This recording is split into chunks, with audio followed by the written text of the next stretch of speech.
Ya, shalom teman-teman, rekan-rekan, sahabat-sahabat BBL, TLW. Hari ini Selasa tanggal 13 Agustus tahun 2024. Kita masih belajar tentang manfaat-manfaat dari berbahasa roh. Ya, sebagaimana minggu yang lalu secara berturut-turut ya saya dan rekan-rekan di sini, rekan-rekan lainnya sudah sampaikan ya. Ada begitu banyak manfaat dari berbahasa roh.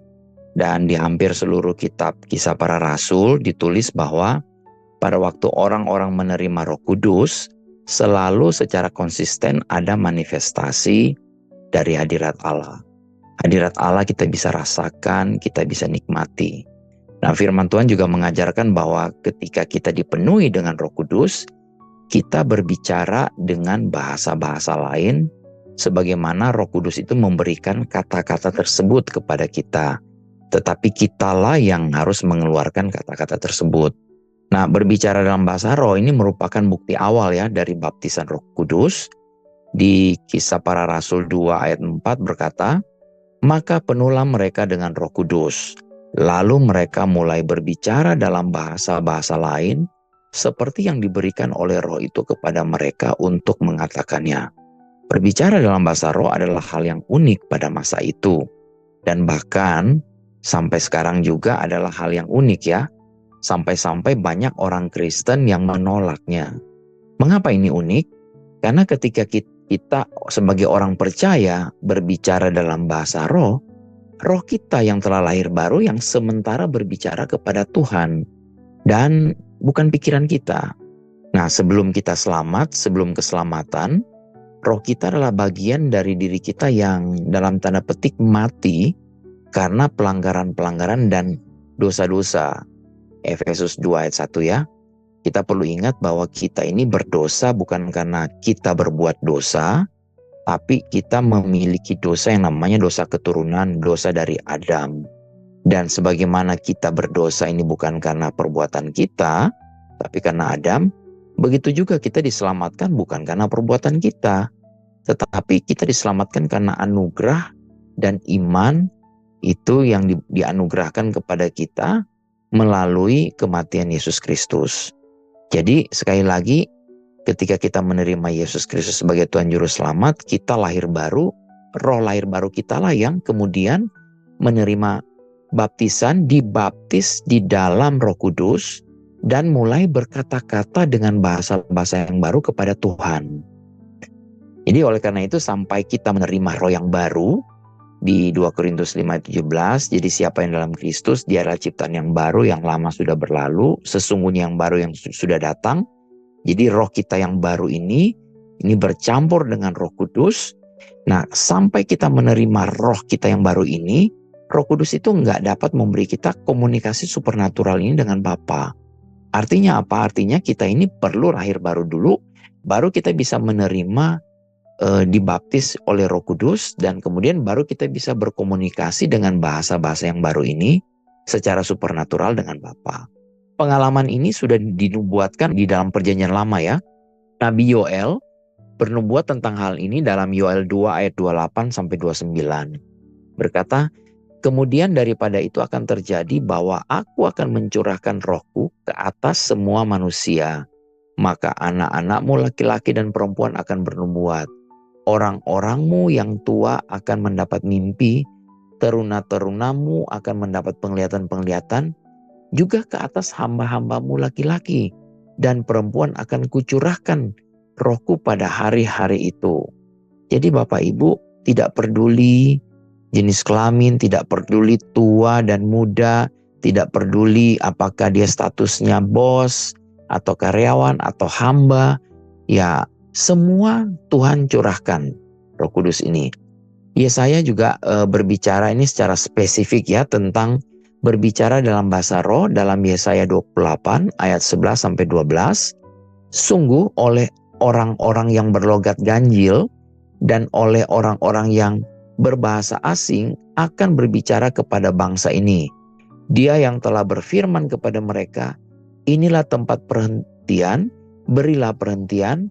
Kepada orang yang lelah, inilah tempat peristirahatan. Tetapi mereka tidak mau mendengarkan." Dan Yesus juga mengatakan orang percaya akan berbicara dengan bahasa-bahasa baru ini. Ya, kita bisa baca di Markus 16 ayat 17. Markus 16 ayat 17 berkata, tanda-tanda ini akan menyertai orang-orang yang percaya. Mereka akan mengusir setan-setan demi namaku. Mereka akan berbicara dalam bahasa-bahasa yang baru bagi mereka. Nah, Paulus mendorong jemaat Kristen, umat Kristen di Korintus untuk melanjutkan praktek berbicara dengan bahasa roh dalam ibadah mereka kepada Tuhan. Ia juga mendorong mereka untuk berbicara dalam bahasa roh dalam kehidupan doa mereka sebagai sarana menyadari siapa mereka di dalam Kristus. Jadi ketika kita berbahasa roh, kita akan lebih sadar bahwa siapa kita dalam Kristus.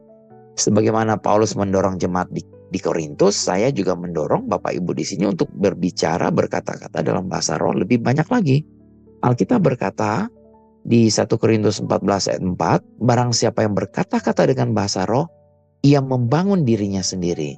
Jadi Paulus menyatakan dalam 1 Korintus 14 ini, bahwa sebab jika aku berdoa dengan bahasa roh, maka rohku lah yang berdoa.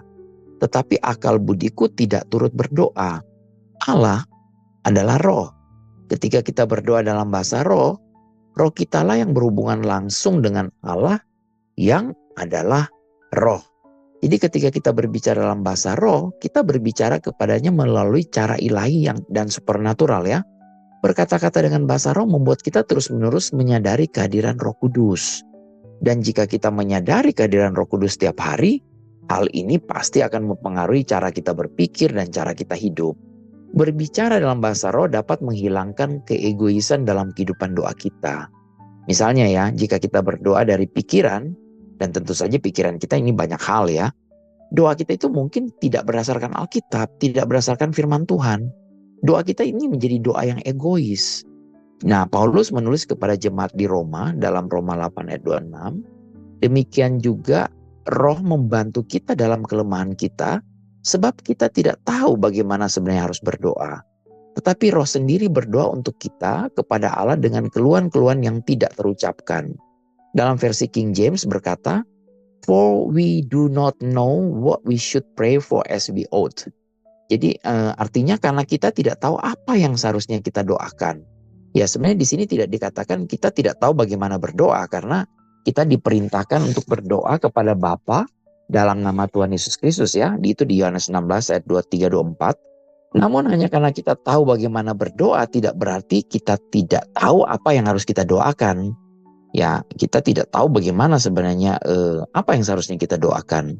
Jadi Paulus berkata, demikian juga roh membantu kita dalam kelemahan kita sebab kita tidak tahu bagaimana sebenarnya berdoa. Tapi roh sendiri berdoa untuk kita kepada Allah dengan keluhan-keluhan yang tidak terucapkan. Nah, Roh Kudus sebenarnya tidak akan berdoa bagi kita. Ya, dia diutus untuk membantu kita berdoa.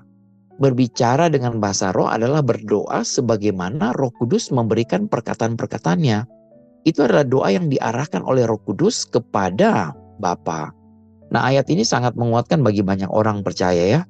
Ya, sudah pasti tidak seorang pun dari kita tahu persis bagaimana berdoa dalam setiap situasi. Oleh karena itu sangat baik, sangat melegakan ya. Kita tahu bahwa Roh Kudus hadir untuk menolong kita. Nah, akan tetapi seperti yang disebutkan dalam Roma 8 ayat 26, ini menolong kita berdoa. Roh Kudus tidak bersyafaat bagi kita, tetapi melalui kita. Bahkan Yesus menggunakan pelayanan Roh Kudus ini. Ini ditulis dalam Yohanes 11 ayat 33 dan 38 bahwa Yesus itu mengerang di dalam roh. Itu 2 kali ya.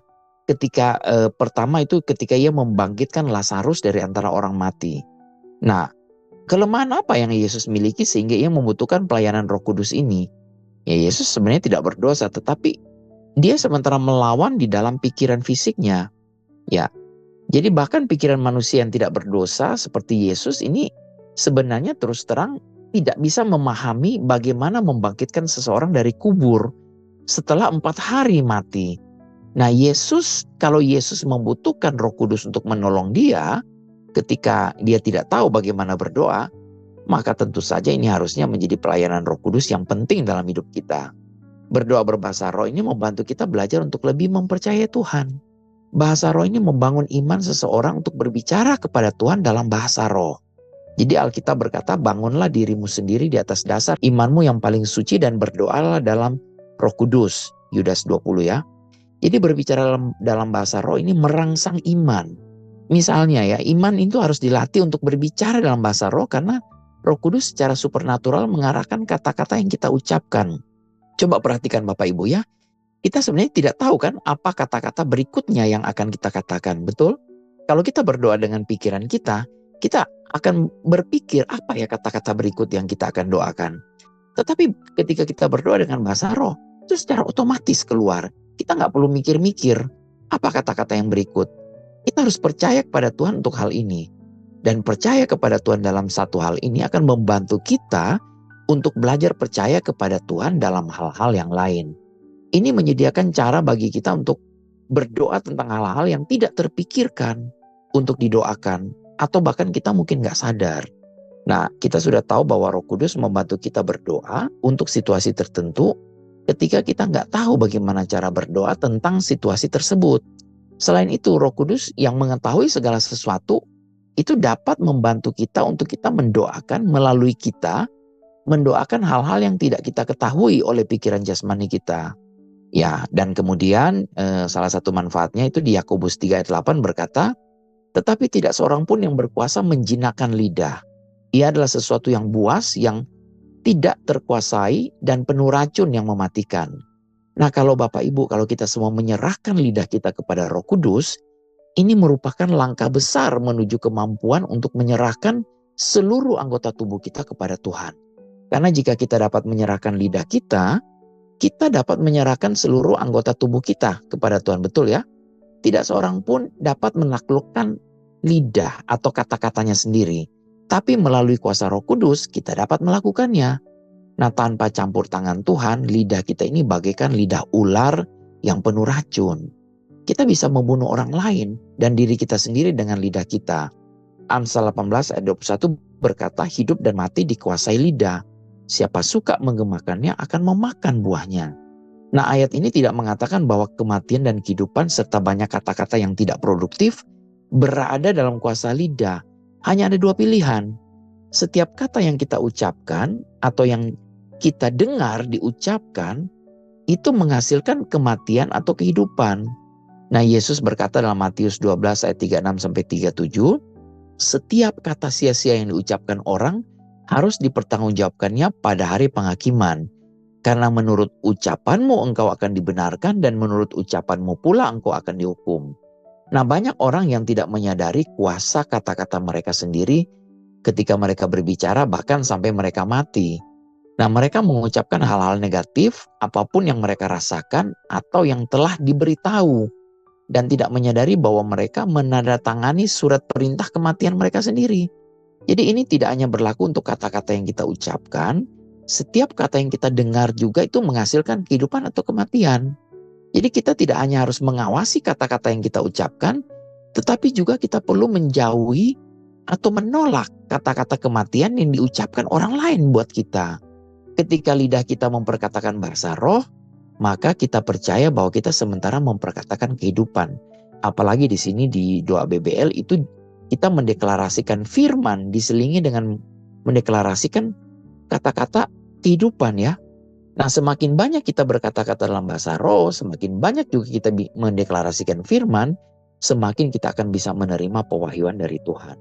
Nah, kita bisa mendapat wawasan baru tentang beberapa kebenaran Tuhan yang sedang kita renungkan, atau wawasan ilahi tentang beberapa situasi yang mungkin sedang kita doakan. Jadi ketika kita berdoa berbahasa roh, kita dikuatkan, kita diteguhkan di dalam firman-Nya ya. Di Efesus 3 ayat 16 dan 19 berkata, aku berdoa supaya Ia menurut kekayaan kemuliaan-Nya menguatkan dan meneguhkan kamu oleh roh-Nya di dalam batinmu. Dan ayat 19 berkata, dan dapat mengenal kasih itu sekalipun ia melampaui segala pengetahuan, aku berdoa supaya kamu dipenuhi di dalam seluruh kepenuhan Allah. Jadi melalui Roh Kudus kita benar-benar dapat mengenal kasih Bapa yang melampaui segala pengetahuan. Jadi Bapak Ibu, ada begitu banyak manfaat dari kita berbahasa roh. Mulai dari kita bisa berbicara secara pribadi kepada Allah, kita membangun diri kita di atas iman yang paling suci, kita mengalami transformasi pribadi, kita bisa mengakses misteri-misteri Allah, Kita bisa menjinakkan lidah yang oleh Yakobus dikatakan sebagai anggota tubuh yang paling sulit diatur. Kita berdoa dalam bahasa roh, ini merupakan doa yang sempurna karena tidak dipengaruhi oleh pikiran kita. Dan berbicara dalam bahasa roh adalah bagian dari perlengkapan-perlengkapan rohani kita. Berdoa dalam bahasa roh itu menyatukan roh kita dengan tujuan Allah. Berdoa dalam bahasa roh membantu kita mulai memperkuat perjalanan kita dalam menjalani kehidupan yang dipenuhi oleh Roh Kudus, yang dituntun oleh Roh Kudus, dan masih begitu banyak hal yang lain manfaatnya. Puji Tuhan. Demikian pelajaran firman Tuhan 15 menit pagi hari ini. Sampai jumpa lagi besok ya. Tuhan Yesus memberkati.